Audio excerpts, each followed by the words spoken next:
It's Valentine's Day. According to the internet, everybody's doing something with chocolate, and apparently everyone's doing something with steak. So this year, I thought I'll show you a bulletproof way to bring both of them together. Chocolate, steak, Valentine's dinner. Steak, chocolate, Valentine's Day.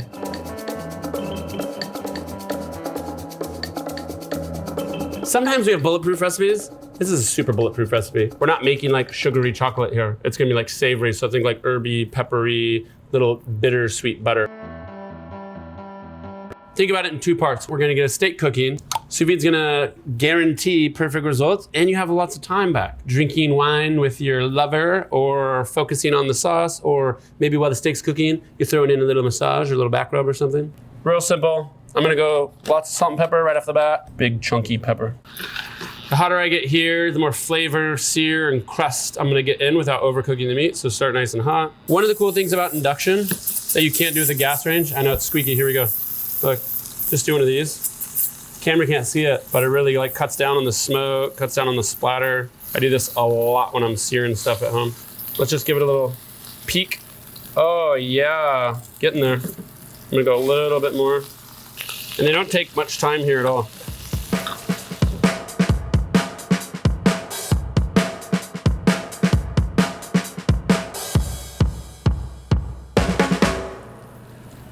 Or fresh little herb. They can go right in the bag. Maybe you're cooking for 2, maybe you're cooking for 4, maybe it's 3, maybe it's 5. I don't know what type of relationships you're in. You can throw 2, 4 in a bag, no problem. Right now I've got like seared off, but totally raw, like they're still cold on the inside. I already set my temperature. You just take out the app, pick which doneness you want. You look at it. Ooh, that one, go, no problem. So we did TV time, threw these guys in about 45 minutes ago. They're ready to go. So, red wine. First thing I'm gonna do, a little bit of reduction. And I've got the exact precise recipe on ChefSteps.com. Recipes where they say reduce wine, they say reduce by half or a third. I'm gonna go to 1/10, but I'm gonna throw a little bit of sugar. One, it's gonna give the red wine a little bit of body, but it's just gonna help like reduce a little bit of that tannic craziness. You can do a little bit of honey, a little bit of agave, whatever. Yeah, you can use any red wine you want. You can even use a white wine and reduce it if you want. And if you don't drink wine and you don't want to do the wine part, you can skip it. Almost there. Yum. I'm gonna do just a teeny bit more sugar. Okay, I'm gonna call it. Boop. I'm gonna throw a bunch of butter in here. I'm also gonna throw butter in the pan. I'll throw a little bit more. I wanna make more. One of my favorite things with chocolate, laurel, bay leaf. I don't know how many times I gotta say it. Don't use the dry stuff. It just tastes like nothing. Meaning like I don't wanna go brown butter or anything. And it's gonna want to do that. I don't want any like popping. It looks like it's frying, it's not quite frying. That's still a lot of water in the butter. Throw a little knob over there. Here comes the chocolate party. This will make sense in just a minute. Oh, it looks all pretty. Looks like an art project already. I'm gonna put a little bit of cocoa. So depending on the cocoa you have, especially if it's like the Hershey's stuff, super bitter. Okay, I'm just gonna heat it up a little bit, but you can see, oh dang, ooey gooey. And I just on the like fresh herb thing, if you have dried thyme and dried bay leaf in your cupboard, and you're like, ooh, I'm gonna make this, and I don't have the fresh stuff, I'm gonna use the dry stuff, just don't, just skip it. I don't think you'd be happy with it. Okay, I'm curious to taste how herby this is, so I'm gonna go for it. I'm gonna also take out the bay leaf. You can push it through a strainer. I'm just gonna take out, I got 3 of these little guys in there. Okay, so I'm gonna mix them up. You guys ready to party? Yep. Oh yeah. Just like making a ganache, it really depends like how cold your bowl is, how cold your butter is. But I've got just enough heat here to melt it all. You can't help but think like, oh man, it looks like sugary chocolate sauce, right? But it's not. It's not sweet. I'm gonna double check it. Plays tricks on you. It's very like tangy red wine, chocolatey, salty. I think a little bit more salt. Pink, just a teeny bit more. This is yummy, yummy, yummy, savory chocolate sauce. My tenderloin's basically done.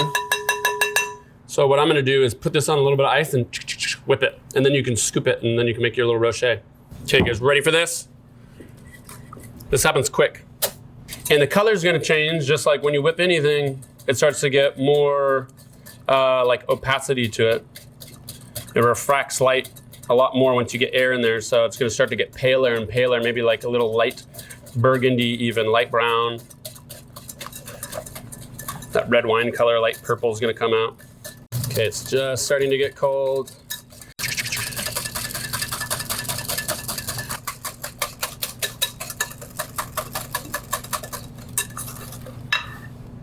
Oh yeah. Oh yeah. I can come back to the ice if need be, but if you go too cold, it'll harden up on you too much.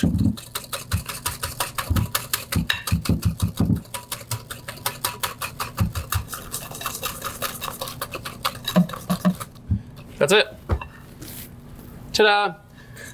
It's gonna continue to kind of set up a little bit as that chocolate and butter hardens. And just think about it like a ganache or butter right now, in the sense that if I put it in the fridge, it's gonna get hard. If I leave it by the stove, it's gonna melt. If I have that nice little perfect zone, it's gonna be, they say like en pommade, you know, like creamy. Look at the color difference. Air, crazy. What do you think? Should we serve it up? We've made our savory frosting, savory ganache, chocolate sauce that we chilled and whipped. It's savory. Looks like frosting, I told you, but it's super good.